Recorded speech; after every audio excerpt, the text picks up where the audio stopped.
พี่น้องกับทักทายสบายดีและสวัสดีเด้อเนาะพ่อแม่พี่น้องย่ามบรรยากาศช่วงป้าเท่าดึกแล้วได้พี่น้องเอ้ยเนาะช่วงเที่ยงคืนพี่น้องเอ้ยเนาะบาลี่พี่น้องเอ้ยกำลังกลับมาแต่ฝั่งไทยมาแต่มุกดาหารมาฮอดวันคือสิฮอดวัน4 ทุ่มปลายๆนี่แหละเนาะพอดีก็มื้อนี้ได้พาลูกสาวพาหลาน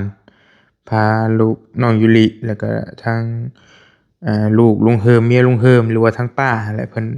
พาเพิ่นข้ามไปเลาะไปเล่นอยู่แถวโรบินสันบิ๊กซีคือเก่าหั่นแหละพี่น้องพาเพิ่นไปรอซื้อเครื่องซื้อของเล็กๆน้อยๆแล้วก็พากันกลับมาเนาะพี่น้องเนาะทางบริเองก็ มื้อนี้ก็ได้มาอัดคลิปก่อนพี่น้องเนาะมาอัดคลิปเว้าก็ในหลายๆเรื่องที่มันเกิดขึ้นเนาะพี่น้องเนาะที่บอลลี่ว่าอยู่นี่เป็นช่องของบอลลี่เป็นช่องสำรองเลยพี่น้องเด้อช่องบอลลี่สะพานบุญชาแนลเนาะถ้าพี่น้องได้ติดตามบอลลี่มาแต่ต้นสิฮู้ว่าบอลลี่หันมีอยู่2 ช่องคือช่องหลักๆเลยคือช่องบอลลี่สายบุญเนาะตอนนี้หันนี่เด้ช่องหลักของบอลลี่ช่องบาวลี่เว้นวรรคแล้วก็สายบุญคนติดตาม300,000กับ 1,000ปลายๆพี่น้องเนาะอ่า เอาบอดี้สิมาเว้าเบิ่งกันเด้อจักสิว่าเริ่มเว้าต้นเรื่องแนวใดจังใดก่อนสิมาเว้าเรื่องน้องดำน้องดำที่เพิ่นกำลังเป็นกระแสร้อนแรงอยู่ณตอนนี้เนาะพี่น้องเนาะแล้วก็สิมาชี้แจงเรื่องน้องน้องบุญทวีน้ำแน่แล้วก็เว้าเรื่องน้องๆกำพร้าน้ำแน่ที่อยู่ข้างป่าช้าเนาะพี่น้องเนาะที่เพิ่นอยู่บ้านนาเพกอันนั้นก็ได้พี่น้องเอ้ยก็สิมาเว้าเรื่องช่อง YouTube บอลลี่น้ำแน่ยันพี่น้องบ่เข้าใจเนาะหลายคนว่าเป็นแนวใดจังซั่นจังซี่ยันบางคนบ่ได้เบิ่งคลิปบ่ทั่วบ่ถึงนะว่าซั่นซะพี่น้อง บอลลี่สิขออนุญาตว่าเรื่องช่องของบอลลี่ก่อนเนาะเริ่มแรกคือพี่น้องช่องหลักของบอลลี่หันโดนปิดไปได้5 มื้อละ5 มื้อคลิปล่าสุดเป็นคลิปน้องกิ๊กบอลลี่ไปแจ้งน้องกิ๊กเรื่องเตรียมให้เพิ่นสิเจาะน้ำเจาะในเนาะแล้วก็ต่อมาหันแม่นบอลลี่มาลงคลิปอันมาลงคลิปน้องกำพร้าที่อยู่ข้างป่าช้าหันล่าสุดหันบอลลี่ไปถ่ายน้องเพิ่นให้น้องเพิ่นพาไปเบิ่งสวนผักที่เพิ่นปลูกอยู่ข้างน้ำก๊อกหันแล้วก็บอลลี่เลือดไปเห็นน้องคนหนึ่งน้องหยังเด้น้องเอน้องอูน้องอุซังแหละผู้น้อยๆนะที่เพิ่นเขียนศิลป์แต่ก่อนหันเห็นเพิ่นขุดเขียดอยู่แต่ว่าใส่ผ้าขุดเขียดจ่อยอยู่บอลลี่ก็เลยไปถ่ายอยากถ่ายบรรยากาศการใช้ชีวิตของน้องๆให้พี่ให้น้องเบิ่งหั่นแหละพี่น้องเนาะอยากใช้ชีวิตอยากถ่ายบรรยากาศให้พี่ให้น้องเบิ่งว่าน้องเพิ่นแต่ละมื้อแต่ละเว้นนั่นเพิ่นใช้ชีวิตแบบใดหาอยู่หากินแบบใดอันนั้นคือบอลลี่บ่ได้มีการปรุงแต่งบ่ได้มีการแบบแต่งเรื่องว่าให้น้องต้องไปเฮ็ดนั่นนี่ให้น้องต้องไปเฮ็ดนั่นนี่บ่อันนั้นคือการใช้ชีวิตแบบธรรมชาติของน้องๆที่เพิ่นอยู่ณเวลานั้นณจุดๆนั้นณมื้อนั้นณช่วงเวลานั้นเลยเด้อพี่น้องเนาะมีพี่น้องบางคนเพิ่นบ่เข้าใจแต่ก็มีบ่หลายดอกเล็กๆน้อยๆที่เพิ่นอยากเว้าใส่บอลลี่หันนะบางคนเพิ่นว่าเห็นช่องบอลลี่ถูกปิดย้อนว่าเจ้าไปใช้เด็กน้อยข่มเหงเด็กน้อยนั่นโน่นนี่บ่แม่นเด้พี่น้องบ่แม่นเลยเนาะคนละเรื่องเลย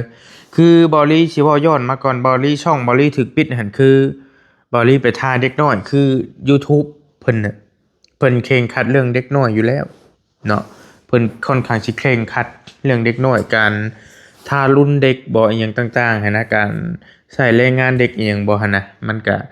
แม่นอยู่แล้วตัวน่ะก็เข้าใจพี่น้องเอ้ยแหละบังเอิญบ่รีไปถ่ายแต่ปกติเฮาก็ถ่ายอยู่นะถ่ายคือกรณีน้องสายผ้าเพิ่นฟันพื้นหนึ่งเข่าหยังต่างๆก็บ่รีก็ถ่ายเพิ่นจับผ้าจับมีดก็แต่ว่ามันบังเอิญเป็นช่วงมันจังหวะมันที่มันจะเฮ็ดให้ช่องมันโดนแบนหั้นนะแล้วก็เลยบ่รีลงคลิปไปประมาณ10ปลายนาทีหรือ20นาทีนี่แหละกลับมาเบิ่งอีกมื้อนี้นะแม่นคลิปถูกลบแล้วก็ลงคลิปต่อบ่ได้เพิ่นว่ามันบ่รีคลิปบ่รีให้มันผิดกฎชุมชนของ YouTube เพิ่นก็เลยลงโทษบ่รีบ่ให้ลงคลิป7มื้อภายใน7มื้อ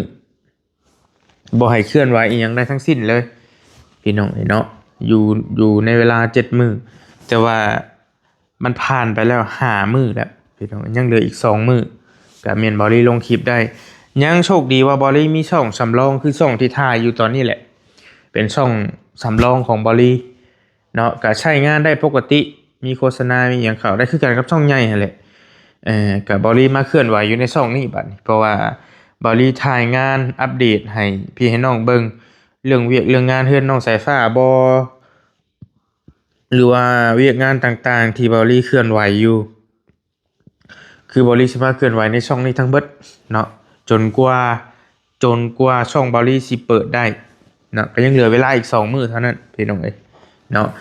ถึงว่าช่องบ่ใหญ่บ่รีเปิดได้แต่ช่องน้อยบ่รีก็เคลื่อนไหวคือเก่าสลับกันแต่ว่าหลักๆก็สิลงช่องใหญ่ซะส่วนใหญ่แต่ว่าช่องน้อยก็ลงคือกันบางทีมันคลิปเฮามันหลายนี่ก็เลยดันลงช่องใหญ่ได้ช่องน้อยนํเนาะก็เวียกงานก็สิว่านํช่องน้อยนํในช่องใหญ่นํนี่หันนะปกตินะแต่ว่าคือในช่วงนี้หันสิมาเคลื่อนไหวในช่องน้อยอย่างเดียวเพราะว่ามัน เฮ็ดหยังบ่ได้ในช่องใหญ่สาเหตุที่ช่องบ่รีถูกปิดก็คือไปถ่ายน้องๆเพิ่นนั่นแหละถ่ายการใช้ชีวิตของเพิ่นและปรึกษากันทางอาจารย์ลาวทางหมู่ครูก็คุยกันคิดว่าสิผิดมันคือสิผิดโตที่บ่รีถ่ายเด็กน้อยที่เพิ่นจับผ้าคูดเขียดหั่นน่ะมันเป็นมีดมีคมมีหยังมันก็เลยแบบว่าก็บ่ฮู้ว่ามันผิดบ่หั่นนะแต่ว่าเพิ่นแจ้งมามันก็บ่ได้อยู่ในช่วงเวลานั้นมันอยู่ในช่วงอีกเวลาหนึ่งว่ามันผิดหั่นนะแล้วก็พี่น้องบ่เข้าใจบางคนว่าบ่รีใช้ให้งานเด็กจังซั่นจังซี่บ่ได้แม่นเลยพี่น้องเนาะคือบ่รีสิอธิบายให้ฟังคือบอลลี่หันไปถ่ายทำชีวิตวิถีชีวิตที่น้องเพิ่นเป็นอยู่ณตอนนั้นถ่ายลงไปให้เบิ่งถ่ายให้เบิ่งเพิ่นก็เฮ็ดของเพิ่นอยู่ปกติหนึ่งข้าวหนึ่งน้ำคือบอลลี่ไปอ่าไปมื้อนั้นก็เพิ่นกำลังขุดเพิ่นก็ขุดก่อนบอลลี่สิไปถ่ายคลิปอยู่แล้วนะน้องเพิ่นก็ขุดเขียดแล้วก็น้องอีหันหาบน้ำมันอยู่ในคลิปนั่นแหละน้องอีหาบน้ำบอลลี่ก็ถ่ายให้พี่น้องเบิ่งเนาะคืออยากถ่ายทำวิถีชีวิตให้น้องเพิ่นเบิ่งให้พี่น้องเบิ่งหั้นนะพี่น้องคือเพิ่นน่ะใช้ชีวิตกันอยู่โดยปกติแบบนั้นอยู่แล้วแต่ละมื้อหั้นนะ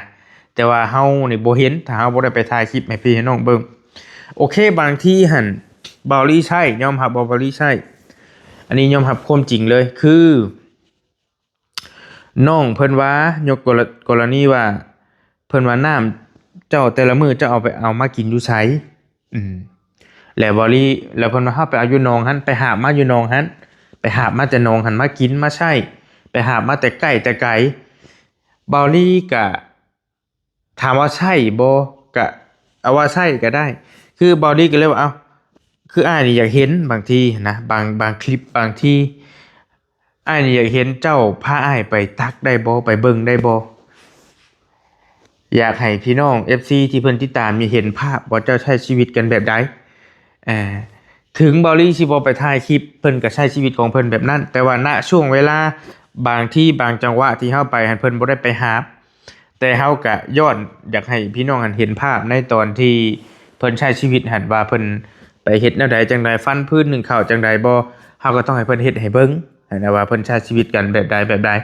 คือย้อนภาพที่เพิ่นใช้ชีวิตให้พี่ให้น้องเบิ่งตอนเฮาถ่ายคลิปนะแต่ว่าคือในคลิปนั่นที่บริถ่ายน่ะก็คือเพิ่นใช้ชีวิตกันโดยปกติ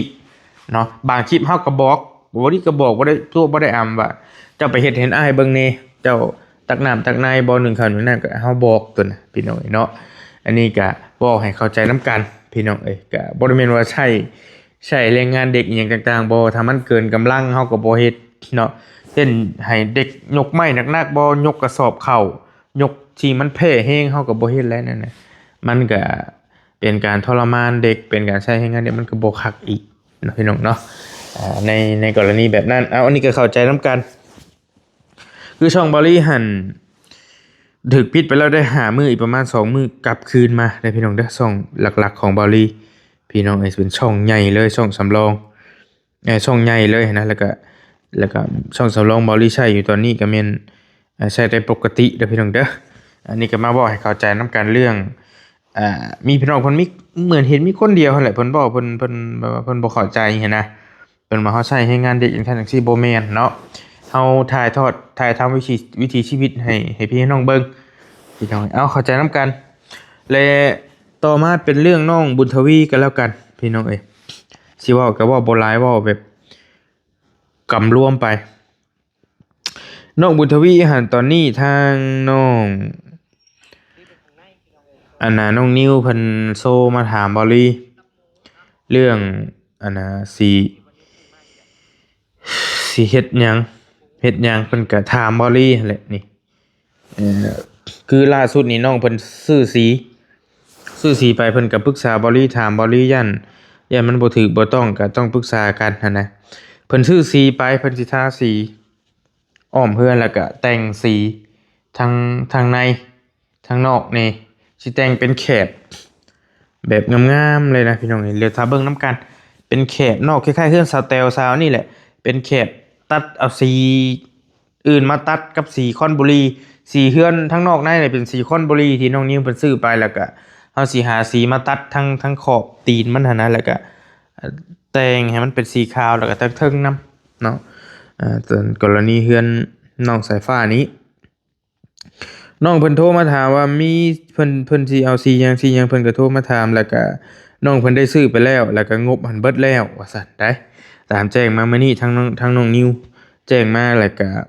บ่ฮู้ว่าสีที่เพิ่นซื้อไปให้มันสิพอบ่ถ้าบ่พอแล้วแม่นให้อ้ายหันซื้อมาเนาะเพิ่นแจ้งมามื้อนี้นะพี่น้องหรือว่าเพิ่นสิมีงบมาตืมบ่หรือจังใดก็จังติดตามนํกันอีกเทื่อนึงส่วนงบนำบ่ลี่หันก็ยังอยู่จำนวนหนึงเรื่องเฮือนน้องสายฟ้าบุญทวีนี่ก็บ่มั่นใจว่ามันสิได้ส่ำใดเนาะพี่น้องเนาะตอนนี้ก็ให้เข้าใจนํกันบางคนก็ว่าจังตอนอันงบเฮือนสายฟ้ามีหยังเท่าใดบ่ลี่เบิดละบ่ขาดละบ่ยังฮอดขั้นตอนใดจังใดเนาะพี่น้องเนาะตอนนี้หันรู้สึกว่ายังมีแต่น้ำบ่ลี่อย่างเดียวน้ำบ่ยาวก็แทบจะเบิดแหละยังตีไปเบิดซะเพิ่นมีเล็กน้อยมีหลักๆมีแต่น้ำบอดี้อย่างเดียวตอนนี้แล้วก็มีทางน้องนิวเพิ่นได้สีคือได้ยินว่าจะดีเพิ่นซอยเท่านั้นก็ขอมขอบใจเพิ่นหลายๆแล้วก็ตอนนี้หันฮอดขั้นตอนทาสีมื้ออื่นนั่นแหละบอดี้คันทันก็สิขึ้นไปเบิ่งเวียกเบิ่งงานนำแรกๆเฮามุงหลังคาแล้วก่อแล้วโบกแล้วเนาะเทพื้นก็แล้วขั้นตอนล่าสุดนี่คือที่ทาสีเบิดเลยแหละนอกในทาสีวงกบบานประตูบ่ลี่ก็ยังบ่ทันได้ซื้อไปเนาะแล้วก็เฮามาสิมาไล่เบิ่งบัดนี้ถ้าทาสีถ้าหยังเบิดติดหยังเบิดทุกอย่างแล้วก็จังสิมาไล่เบิ่งเงินถ้ามันพอบ่พอถ้าบ่พอก็แม่นโจ๊ะถ้าพอก็แม่นพอดีถ้าเหลือก็แม่นเฮ็ดแนวอื่นต่อนอกจากทาสีแล้วก็แม่นติดกะโหลแค่นั้นพี่น้องติดกะโหลติดพื้นติดกะโหลแล้วก็แม่นจบที่เฮาเคยซอยมาแต่เก่านะก็แม่นแค่นั้นแหละเพดานนี่ยังบ่ได้เคยเฮ็ดให้จักเทื่อตอนนี้มีแต่ถือว่าก่อโบกทาสีเทพื้นติดกะโหลมุงหลังคาก็แม่นจบเบิดเท่านั้นนะพี่น้องเนาะถือว่าสุดแล้วอันก็ได้ขั้นตอนเฮือนน้องสายฟ้านี่ก็บ่มีหยังหลายมีแต่ทาสีหันพอสร้างแล้วเอาทางละ 1,200 บาท 1,200 บาททางใหญ่เด้พี่น้องแต่ว่าทางน้อยหั่นจักเราว่าในบ่ลี่ก็บ่อยากจื้อแต่ว่าทางใหญ่หั่น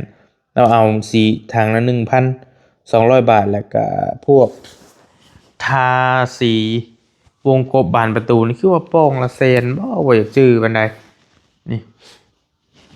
ก็จังไปคุยกันล้มรายละเอียดนำกันอีกเทื่อนึงตัวนั้นก็แต่ว่าแน่ๆอันสีเฮือนเฮาฮู้แล้วเราเอาทางละ 1,200 1,200 บาทเนาะพี่น้องเนาะเจ้าสิทาจักถังก็แล้วแต่รายอยู่ในหั่นพี่น้องเนาะเฮือนน้องบุญทวีสายฟ้าก็ประมาณนี้แล้วก็มีหลายเรื่องราวอยู่แล้วจังไปคุยกันน้องเพิ่นก็ว่าอยากบวชจังหยังก็บ่ฮู้ว่าสิบวชแท้บ่หรือว่าจังใดเนาะพี่น้องเนาะก็จังสิไปคุยนํกันอีกเทื่อนึงก็ติดตามเบิ่งรุ่นไปนํกันว่าสิงบสิเบิดสิพอสิได้ซำใดนะพี่น้องก็จังว่าการสลับเขตน้องบุญทวีก็ได้นะพี่น้องเนาะพี่น้องก็ฮักแพงน้องเพิ่นหลายแล้วก็ติดตามค่อนข้างหลายนะพี่น้องเนาะแล้วก็ต่อมาเป็นน้องเรื่องน้องกำพร้าเรื่องน้องกำพร้าที่อยู่ข้างป่าช้าได้พี่น้องเด้อที่อยู่ข้างป่าช้าที่อ่าพ่อแม่พี่น้องก็น่าสิพอฮู้กันดีพี่น้องเนาะบ่ลีสิมาเว้าเรื่องนี้แล้วก็สิมากบท้ายเรื่องน้องดำกันแล้วกันเนาะน้องที่อยู่ข้างป่าช้านี่ถ้าสิใช้คำนี้นี่บ่ผิดเลยบ่เว้าถึงบ่ได้ใช้คำนี้บ่ผิดเลยเพราะว่าน้องเพิ่นนี่เป็นอีกเคสหนึ่งที่พ่อแม่พี่น้องให้ความสนใจค่อนข้างหลายนี่บ่ลีลงคลิปไป2สัปดาห์หรือว่า2อาทิตย์เนาะพี่น้องเข้าไปเบิ่งนี่300,000กว่าแล้วเด้อพี่น้องเอ้ย300,000กว่าคนหรือว่า300,000กว่าวิวเนาะหลายแฮง300,000กว่าวิวหั่นแหละบ่ฮู้ว่าพี่น้องคนหนึงสิเบิ่งจักรอบบางคนก็เบิ่งหลายรอบเนาะส่งมาบอกบางคลิปนะลง2สัปดาห์ได้3พี่น้องเบิ่ง300,000กว่าวิวเนาะคอมเมนต์500ปลายค่อนข้างหลายแฮงเขียดน้องอีน้องอูน้องอาน้องสังหลายคนที่เห็นแล้วก็บ่ลิเองก็รู้สึกว่าแม่นกะบาปเป็นอีกเคสหนึ่งที่พ่อแม่พี่น้องให้ความสนใจหลายแล้วก็น้องเพิ่นก็หลายอยู่หลายคนแล้วก็บ่ค่อยดื้อแล้วก็ที่สำคัญคือมีน้ำใจเพิ่นเอาแนวอยากแนวกินให้ตลอดมีของฝากตลอดนะมีหยังเพิ่นก็ให้มีหยังเราก็ให้แม่ตู่กับหลานเรานะบ่ลีไปมื้อแรกเลยจำได้เลยนี่คลิปนี่บ่ลีไปจำได้คาหูคาตาเลยบักฮุ่งมากนึงบ่ลีลองใจเพิ่นลองหยอกว่าสิหยอกเพิ่นซื่อๆดอกว่าสิลองขอนำเพิ่นว่าอ้ายขอได้บ่บักฮุ่งเพิ่นก็บอกว่าได้ให้ได้เฉยพี่น้องเนาะก็ตอนนี้เงินนำบ่ลียังมีอยู่400เหรียญตีไปง่ายๆเลย400เหรียญหรือว่าประมาณเบิ่งกันเด้อปึ๊บปั๊บปึ๊บปึ๊บปึ๊บปึ๊บปึ๊บประมาณ8ล้าน400ก็ประมาณ8ล้านกีบพี่น้องเอ้ยเนาะก็เบิ่งตัวจริงก่อนว่าสิซอยน้องเพิ่นแนวใดทางอันน่ะ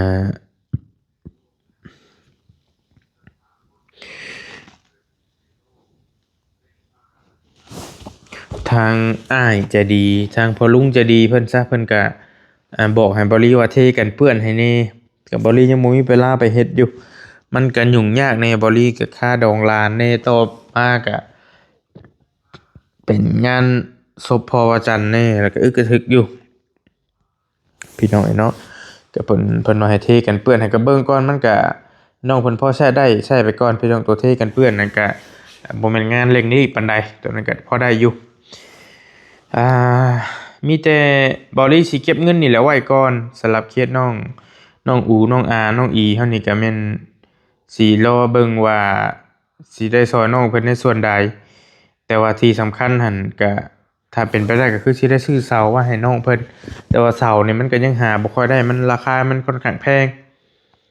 แล้วก็แม่ตู้เราก็บ่ได้เว้ายากเอาบ้านแบบใดก็ได้ไม่ตอกขอกหลืบ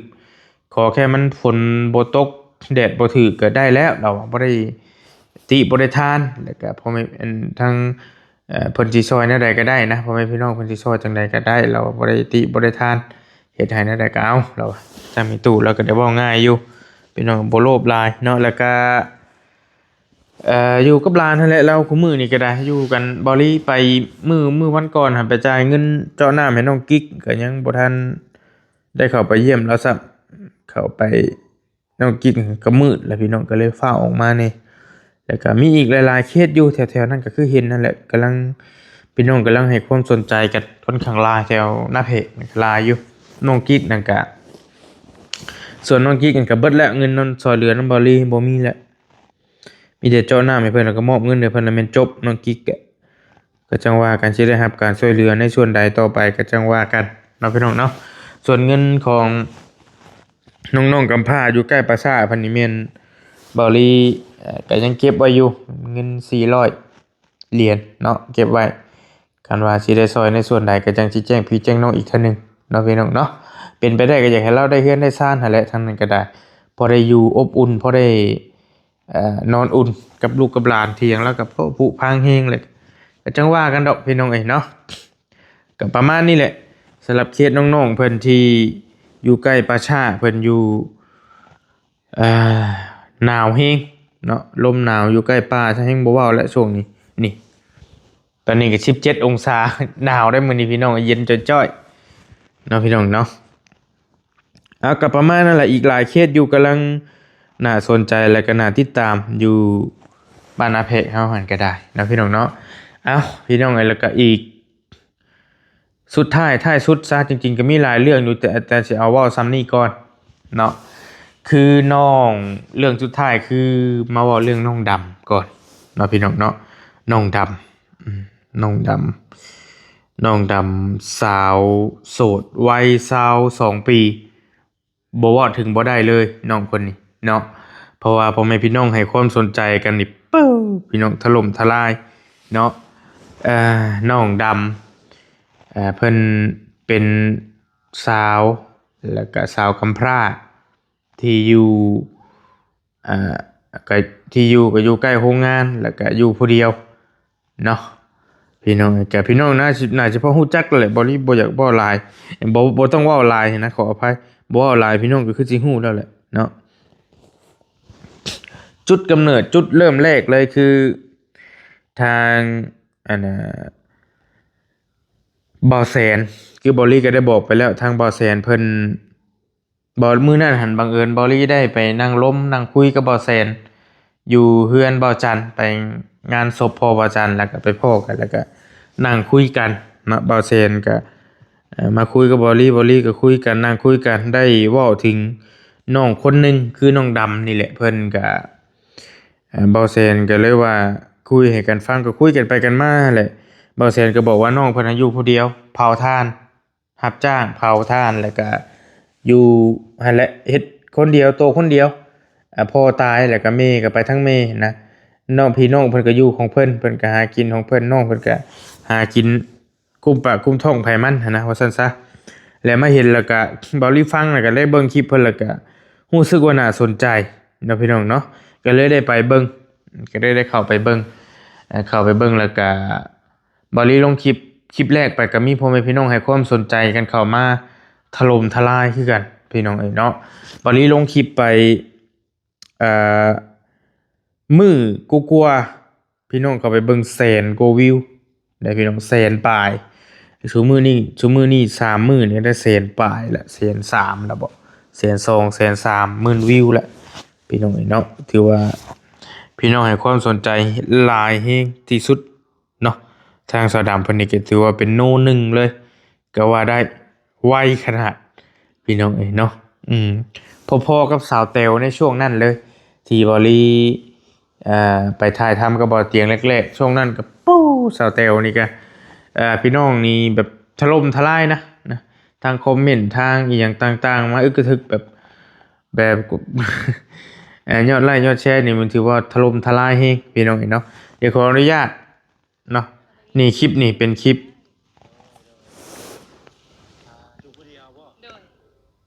แรกของบ่าวแซนเนาะคือสิเมนคลิปแรกเพิ่นนี่ก็มาเชื่อได้อ๋อเฮ้ยพี่น้องไอ้เนาะกองเต่าเพิ่นเลี้ยงนะ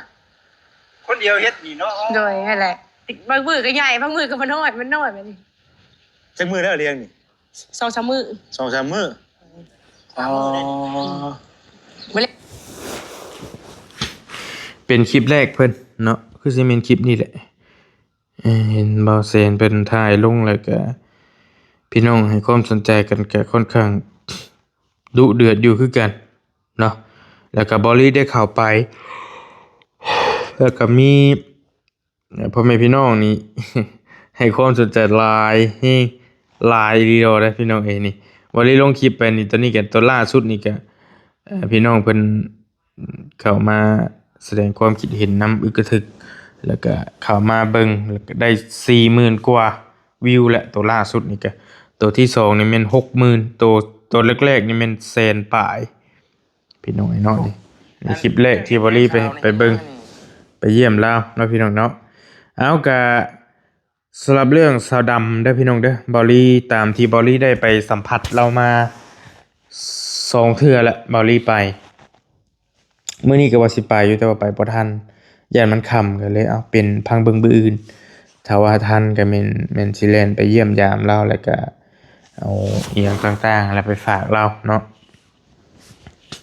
น้องดำนี่เพิ่นเป็นคนที่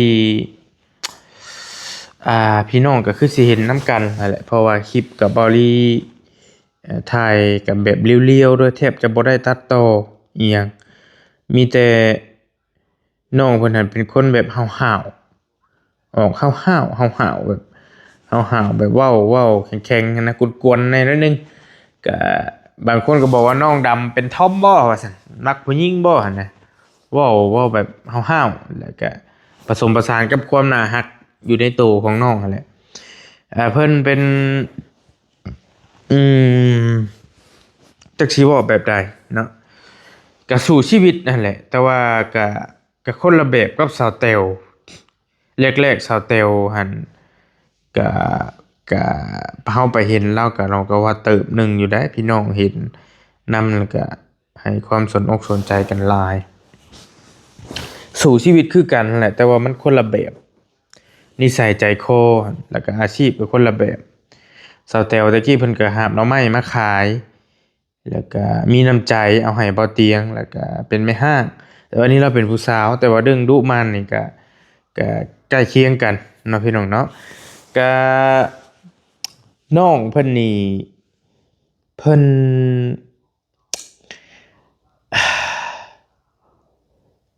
เก่งเด้พี่น้อยผู้หญิงโตคนเดียวนอนคนเดียวหากินคนเดียวหายทานเป็นร้อยๆศอกเนาะแล้วก็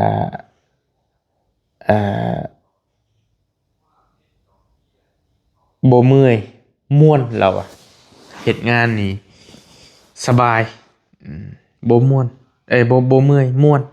ว่าซั่นแล้วก็ตามที่สัมผัสน้องมาเรามานี่เราบ่ขี้โลภ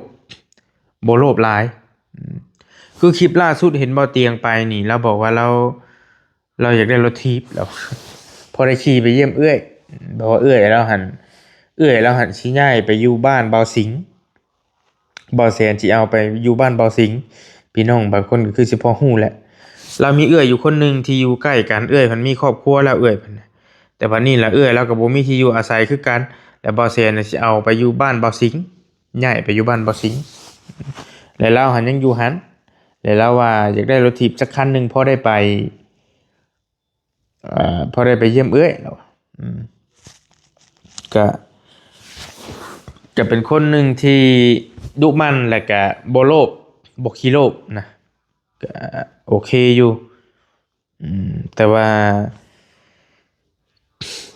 นิสัยใจคอแล้วก็คือพี่น้องเห็นนั่นแหละเราสิคนละแบบกับสาวแตวคือบอลี่ว่าหั่นแหละบ่ฮู้บอลี่จักสิเทียบใส่ไผหันนะก็เทียบใส่สาวแตวก็แล้วกันเพราะว่าในช่วงนั้นพอบอลี่เบิ่งนี่พี่น้องให้ความสนใจแล้วนี่มันบ่ได้ต่างจากสาวแตวเลยเด้ตอนนี้นะบอลี่หาก็เข้าไปหา2เทื่อนึงพอบอลี่เบิ่งยอดไลค์ยอดแชร์แล้วก็ยอดความสนใจที่เห็นมาที่ผ่านมาหั่นนะเทียบได้เลยกับสาวแตวซูชิกันเนาะเรื่องพี่น้องให้ความสนใจนี่หลายแฮงแล้วก็เรื่องดุมันเรื่องสู่ชีวิตเนี่ยก็มันก็ใกล้เคียงกันเนาะแต่ว่าน้องคนนี้เราบ่มีภาระหยังเราบ่มีครอบครัวบ่มีลูกอยู่โตวผู้เดียวถามว่าอยากได้ผัวบ่อยากได้เรา คันเราสิบ่เว้าหยอกได้เราว่าเราบ่อยากได้มีแต่อยากอยู่คนเดียวเราว่าอยู่คนเดียวก่อนเราว่ามันสบายใจดียันมันยุ่งยากเราเอาผัวก็ได้เราเว้านะพี่น้องแล้วก็หลายเรื่องอยู่ที่เราเองก็เว้าออกมาแล้วก็พ่อแม่พี่น้องประทับใจในตัวเราอืมบอกว่าเราหันเป็นคนใส่ซื่อแบบผสมผสานความอหยังติ๊งต๊องเข้าไปในตัวแล้วก็เว้า เว้ากวนๆห้าวๆน้ำเน่เนาะหลายรสชาติเว้าก็บางคนก็อาจจะเบิ่งแล้วอาจจะอ่านว่าเราเป็นบันบ้าๆบอๆหั่นนะก็บางคนก็เทียบใส่กับยายเพ็ญยายเพ็ญที่อยู่ที่เพิ่นให้กับลุงเฮิมทะเลาะกับลุงเฮิมในตอนนั้นหั่นนะก็เบิ่งไปนำกันนี่แหละพี่น้องไอ้ทางเราเองก็แน่ๆหั่นเราดุมันตามที่เฮาเห็นณปัจจุบันนี้ตามที่เฮาเห็นเราตัวเราไผตัวบ่ได้เลยนะแต่นี่เพราะว่าเราเฮ็ดเองแล้วเราอีหยังเองเราเบิดทุกอย่างหั้นนะกองพื้นถมพื้นเผาทานเผาเศษไม้นี่แหละว่าซั่นซะเผาเศษไม้แล้วก็ได้เงินมาแล้วก็ไปซื้อข้าวแล้วก็ไปซื้อแนวอยากน่ากินมาประทังชีวิตตัวเองให้อยู่รอดไปมื้อๆเนาะก็ติดตามชีวิตเราไปนำกันพี่น้องไอ้บอลลี่เองก็เอ่อจักสิว่าจังใดในเคสนี้ก็สิขอเบิ่งกันไปอีกก่อนยาวๆว่าสิเป็นแนวใดฮอดไสจังใดยังบ่ทันอยากเว้าหยังหลายยังมีแต่มาเว้าสู่กันฟังว่าเราเป็นจังซั่นจังซี้หันนะมีแต่ทางเราเองตอนนี้ก็แน่ๆหั้นพ่อแม่พี่น้องให้ความสนใจหลายแล้วก็เอ่อมักเราแฮงเนาะหลายแฮงก็เบิ่งก่อนพี่น้องว่าเราสิมีการช่วยเหลือฮอดไสจังใดถ้าบุญฮอดจอดถึงก็คือสิได้พึ่งพาบารมีผู้ใหญ่ใจะดีไปนำกันแล้วก็เรื่องที่พักอาศัยเราหั่นตามบ่ได้ได้ไปสนทนาได้ไปคุยกับเอื้อยเราบอกว่าที่อยู่ที่เราอยู่ณปัจจุบันนี่คือเป็นที่ของอ่าป้ากับลุงบ่แม่นที่ของเราอีกป้ากับลุงเพิ่นไปเผาสวนยางหรือสวนอ้อยนี่แหละอยู่เวียงจันทน์ไปรับจ้างถ้าป้ากับลุงมาก็แม่นเพิ่นต้องได้มาอยู่หั้นและเราเองก็อาจจะอยู่หั้นบ่หรือว่าจั่งใดหั้นนะแต่ว่าคันอยู่หั้นมันก็คับแคบคือว่าลุงป้าเพิ่นก็มีลูกมีหลานแน่เนาะบ่ได้ถามเราในคลิปก่อนๆในคลิปแรกๆเราบอกว่าที่อยู่หั้นน่ะเป็นที่ของเราเองก็อาจจะบ่เข้าใจปานใดอาจจะบ่รู้จักหยังพอปานใดแต่พอไปถามเอื้อยแล้วเอื้อยเพิ่นบอกว่าบ่แม่นที่ของเราได้ว่าซั่นเป็นที่ของป้าของลุงเพิ่นเนาะเราเองตะกี้เราบอกว่าที่ของข่อยนี่แหละเราอาจจะบ่จักบ่รู้ว่าจังใดนี่แหละห้องน้ำก็ห้องน้ำที่ป้าลุงเพิ่นเฮ็ดไว้ว่าซั่นนะพี่น้องเอ้ยก็ติดตามเนาะในเคสเราในตอนต่อไปแต่ว่าตอนนี้ก็ยังเห็นเราก็ยังบ่ได้รับการช่วยเหลือหยังหลายมีแต่เบื้องต้นเห็นทีมงานจักสิแม่นเขาบ่แสนบ่เพิ่นเอาข้าวไปให้แล้วก็มีอิหยังเล็กๆน้อยๆพอได้กินพอได้อยากไปก่อนหั้นนะแต่ว่าเราเองก็โอ้อยู่ได้เป็นเดือน2เดือนแล้วว่าข้าวสอบหนึงเพราะว่าเรากินผู้เดียวเด้พี่น้องก็บ่ยากปานใดดอกเนาะก็เบิ่งตัวจริงไปนำกันก่อนว่าเฮาสิได้ซอยเราฮอดไสบ่หรือว่าจังใดเพราะว่าพ่อแม่พี่น้องให้ความสนใจหลายสำหรับเคสน้องดำนี่พี่น้องนี่เนาะแล้วก็เป็นสาวกำพร้าแล้วก็เป็นผู้หญิงตัวคนเดียวอยู่ลำพังแต่ก็มีเอื้อยมีน้องอยู่หั่นน่ะเอื้อยแล้วผู้หนึงอยู่ใกล้กันแต่ว่าเพิ่นก็ครอบครัวเพิ่นเอื้อยกับลูกสาวลูก2คนผัวผู้หนึงแหละเพิ่นก็ต้องเพิ่งพาลูกเพิ่นเพิ่งพาครอบครัวเพิ่นเองเบิ่งแยงครอบครัวเพิ่นเองหั้นนะเราเองก็ต้องอยู่ในครอบในครัวเราอยู่เราเองก็ต้องอันน่ะต้องดูแลตัวเองหั้นนะขออภัยพี่น้องก็ต้องเบิ่งแยงตัวเองไป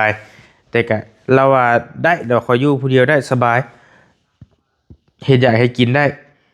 เฮ็ดหยังก็ได้ยืนหยัดด้วยลำแข้งลำขาตัวเองว่าซั่นความฝันอยากได้รถถีบกับกับโทรศัพท์เพราะว่าน้ำบอลลี่เห็นได้อยากได้โทรศัพท์พอได้เบิ่งหันเบิ่งนี้พอได้โทรและพอได้กับอยากได้รถถีบพอได้ขี่ไปหาเอื้อยว่าซั่นดอกมาพี่น้องเนาะเอาก็สิมาเว้ากันประมาณนี้ก่อนพี่น้องหลายเรื่องหลายราวเนาะ ยันว่าคลิปมันยืดมันยาวพุ่นแล้วนี่ก็ได้นะพี่น้องเนาะอันใดๆก็แล้วแต่ติดตามเนาะในหลายๆเคสน้องดำบ่เคสน้องบุญทวีอีหยังต่างๆเนาะเคสน้องกำพร้าที่เฮากำลังซอยกันเนาะอยู่ณตอนนี้พี่น้องเอ้ยเนาะติดตามกันในตอนต่อๆไปเด้อพี่น้องเด้อว่าสิเกิดหยังขึ้นแต่ละเคสว่าสิมีข่าวดีหยังแน่จังใดก็จังว่ากันเนาะสำหรับคลิปนี้บริสิขอจบลงเพียงส่ำนี้ก่อนมาเว้ากันประมาณนี้แหละแนวใดก็จังว่ากันพี่น้องมีความคิดความเห็นแนวใดก็ส่งมาหากันมาบอกกันได้อพี่น้องเด้อสวัสดีปีใหม่อยู่ดีมีเฮงร่ำรวยโชคมานเฮงๆปังๆอย่าเจ็บอย่าจนอย่าคัดอย่าสนเดินทางไปทางใด